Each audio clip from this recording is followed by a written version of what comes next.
Chicken കാലിഫോർണിയയാണ് ഉണ്ടാക്കാൻ പോകുന്നത്. 2 cup മൈദയിലേക്ക് milk powder, പഞ്ചസാര, ഇൻസ്റ്റൻറ്റ് ഈസ്റ്റ്, ബേക്കിംഗ് പൗഡർ, ഉപ്പ് ഇട്ടിട്ട് മിക്സ് ചെയ്തിട്ട് അതിലേക്ക് 2 സ്പൂൺ ഓയിലും ഒരു മുട്ട പൊട്ടിച്ചതും ചേർത്ത് മിക്സ് ചെയ്ത് ഇളം ചൂടുവെള്ളം ഒഴിച്ച് കുഴച്ചിട്ട് ഇതിനെ പൊങ്ങാൻ വേണ്ടിയിട്ട് മാറ്റി വെക്കണം.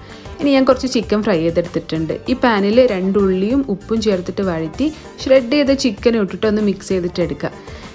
ഇനി ഒരു പാനിൽ കുറച്ച് ബട്ടർ ഒഴിച്ച് അതിലേക്ക് വെളുത്തുള്ളി പേസ്റ്റും ചേർത്ത് വഴറ്റി 1 സ്പൂൺ മൈദ ചേർത്തിട്ട് റോസ്റ്റ് ചെയ്തെടുക്കണം. ഇതിലേക്ക് 1 കപ്പ് പാൽ ഒഴിച്ചിട്ട് ഒരു വൈറ്റ് സോസ് ഉണ്ടാക്കിച്ചെടുക്കണം. ഇത് കുറുകി വരുമ്പോൾ ഇതിലേക്ക് ഒറിഗാനോവും ചില്ലി ഫ്ലേക്സും ഉപ്പും ഇട്ടിട്ട് മിക്സ് ചെയ്തിട്ട് നമ്മുടെ ചിക്കൻ്റെ ഫില്ലിങ് ഇട്ടിട്ട് ഒന്ന് വഴിച്ചെടുക്കണം. അപ്പോൾ ഇതാണ് നമ്മുടെ ഫില്ലിങ്. ഇനി പൊങ്ങി വന്ന മാവ് കുഴച്ച് അതിന് ഈക്വൽ സൈസ് ബോളായിട്ട് മുറിച്ചെടുത്തിട്ട് ഒന്ന് പരത്തി അതിലേക്ക് ഫില്ലിങ് വെച്ചിട്ട് മടക്കിയിട്ട് ഒരു ബോൾ പോലെ ആക്കിയെടുക്കണം. ഇതിലേക്ക് കുറച്ച് വാട്ടർ അപ്ലൈ ചെയ്തിട്ട് സെസമി സീഡ് ഇട്ടിട്ട് ബട്ടർ ഇട്ട പാനിൽ ഒരു 10 മിനിറ്റ് ലോ ഫ്ലെയിമിൽ അടച്ചു വെച്ച് വേവിക്കണം. ഇനി മറുവശം ഒരു 5 മിനിറ്റ് വേവിച്ച് കഴിഞ്ഞതിന് ശേഷം നമ്മുടെ അടിപൊളി ചിക്കൻ കാലിഫോർണിയ റെഡിയായി.